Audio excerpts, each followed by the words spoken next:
We have to wait until the animal kingdom has raised the evolution of the body material high enough so our cycles can start. Okay. Oh, I didn't know these were on here. These are some of the Miami pictures. Some of the ones that I didn't put on the tape, because I'll kind of go through them here. Here's the kid in Miami. His name is Manny Escondon, is his real name. He's taking notes. Here these discs came in. His girlfriend took the pictures. These are flat-bottom discs. They're made on Earth. They're called Vril discs, V-R-I-L. They're manufactured down in Brazil. They also have a factory down in New Schwabenland in Antarctica. Here's another picture. There's a news copter came in. Look at the first three discs. When they see the copter, they start to turn invisible or put their shields up. And the first three crafts, they go out in a series, are just becoming invisible when he snapped the picture. It was taken with a Polaroid at a 30th of a second, so it caught it right in the end of going out there. These discs were designed by German technology in the late 40s. The first ones we know of that were tested out were probably around 47 or 48. They're called Vril levitation devices. As you can see, they actually fly quite well. Notice the nice V formation. Being typical earthbound Air Force pilots, they're still flying in formation. We understand this technology a little bit because intelligence has shot down some of their ships, learned how they're doing it. And when you hear rumors about how the Americans are building flying discs, what we're doing is playing catch-up to the German technology that's been around since the 40s. Their technology has accelerated tremendously. They make two different types of levitation devices. That's what we're doing out at Area 51. We manufacture the devices in San Diego. They're put together by General Electric. We test them at Area 51. Here's the German disc parked down on the ground at a facility down in Brazil. Here's four guys standing next to it down there. There's a whole row of them. He couldn't count how many were down there. He had his Polaroid with him and grabbed a few short shots here. Over here's two guys here and a craft coming in. You can see the two guys standing here.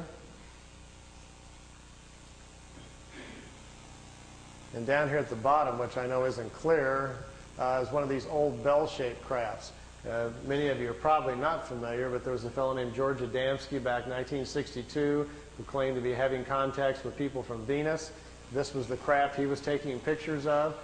George's contacts were real, but he wasn't having contacts with anybody from Venus. The blonde-haired ladies that were inside the craft were actually from Brazil. That's where the crafts were flying out of. They've been making them down there since about 1947.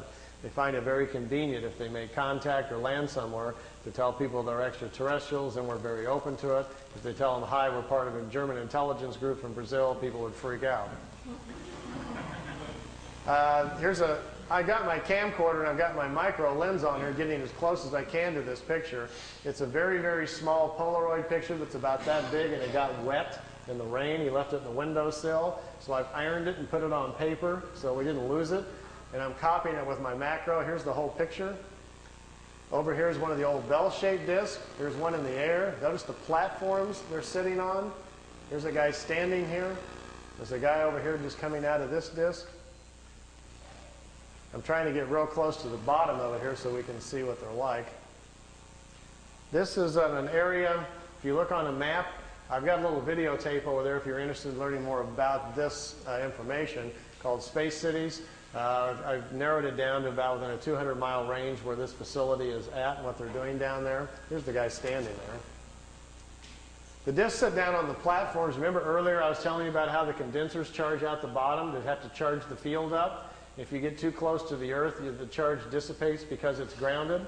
These metal platforms, they sit them down on the platforms, then they can keep the ship charged up. And if they need to take back off right away, they can. They don't have to wait for the ship to charge back up. The platforms charge them up for them, so they can lift right back off. If they would set it down without the platform on the tripod legs, they got to go through the process again of charging the capacitors up, which takes 3 to 4 minutes.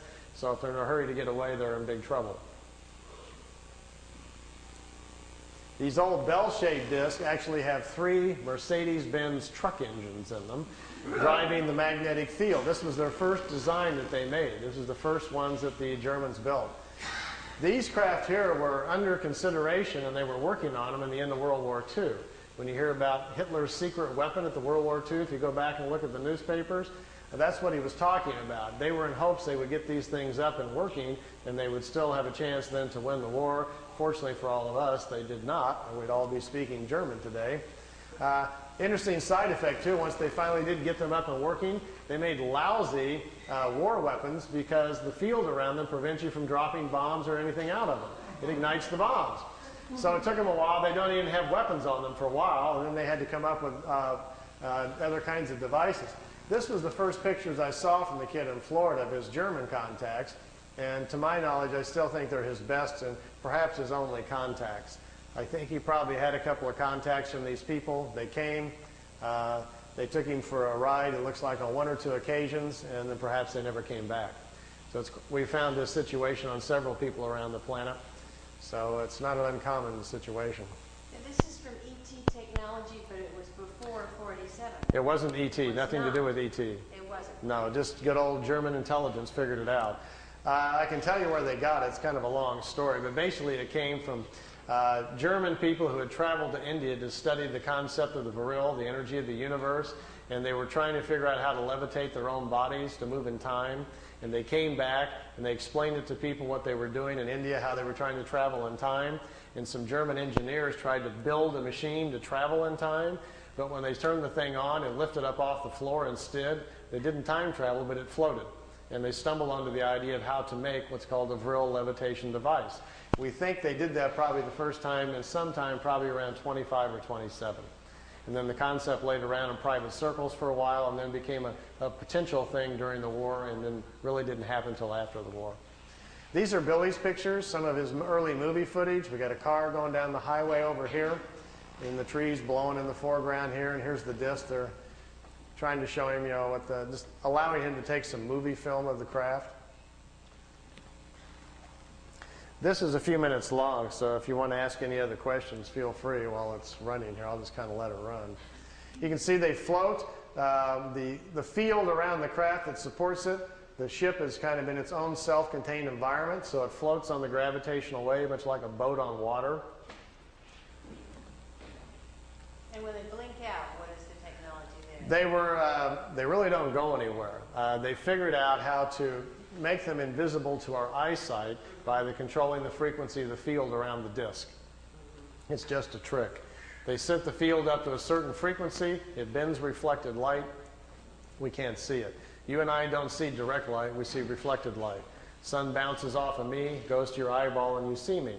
This is a demo right here, I think, where it blinks out. If I put a very strong magnet, for instance, between you and I, right here to interfere, and keep turning it up, eventually the magnet will attract the photons that make the light and bend them, and they'll go the other direction, and you couldn't see me, but they can see me over there. But you wouldn't be able to. So that's the basic theory we think they're doing. They've just figured out how to cloak themselves by bending light and causing our eyes not to see it, because they don't go anywhere. They were clear to Billy that the craft is still there. If you're inside the ship, you can still look outside and see everybody else, but they can't see you. And yet we can see objects beyond them There, on the blinks outside. out.